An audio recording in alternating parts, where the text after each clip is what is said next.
भाई साहब कॉन्फिडेंस हो तो इस प्रकार का हो कि यहाँ हम शिफ्टिंग के बाद देख रहे हो ये सब लसेधन, हम यहाँ घर नहीं लगा पा रहे हैं, अकेले इस जलजले से गुजर रहे हैं और ये इस बात के लिए रोए जा रहे हैं कि हमको ईरान से तो छोड़ा के नहीं आई है, लेकिन हमको रोडवेज की बस से घर तक भेजा जा रहा। मतलब कॉन्फिडेंस जो हो वो इस लेवल का हो वरना ना हो।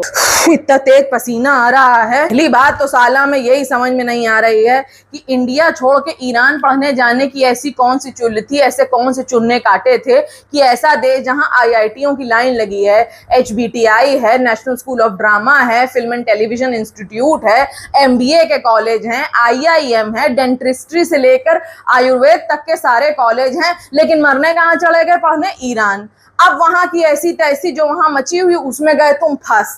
अब सरकार ने तुम्हें जैसे तैसे वहां से मरता क्या ना करता बैगन का भरता खींच खांच के आपको वहां से निकाला, वो भी सही सलामत।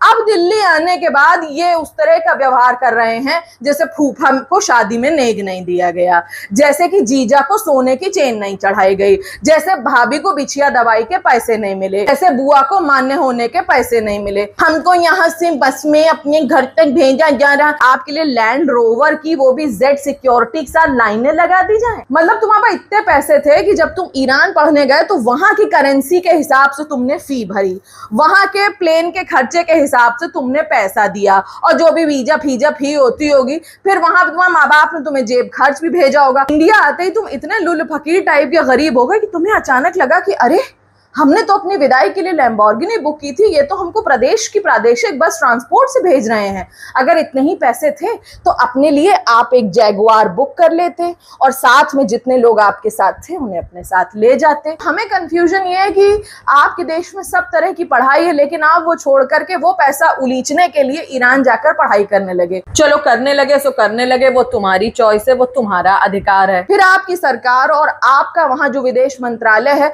उसने पूरी जद्दोजहद से वहां पर मिसाइलों के बीच में जहां शू शू एक दूसरे को मारने गिराने तोड़ने हम लोग लगे हुए हैं, वहां एक खरोंच आए बिना वहां से आपको निकाल के अपने देश में सही सलामत वापस लेकर के आ गए। और भैया शुक्र ये मनाओ कि तुम सही सलामत अपने देश तक वापस आ गए हो, क्योंकि जो वहां पर शू शू करके उड़ते हुए तेर हैं वो तुम्हारे कहाँ लग रहे होते तुम्हें समझ में भी नहीं आता। वहीं तुम्हारी वायरल रील बन रही होती कि हाय हुकू हाय हुकू हाय हाय हो जाती।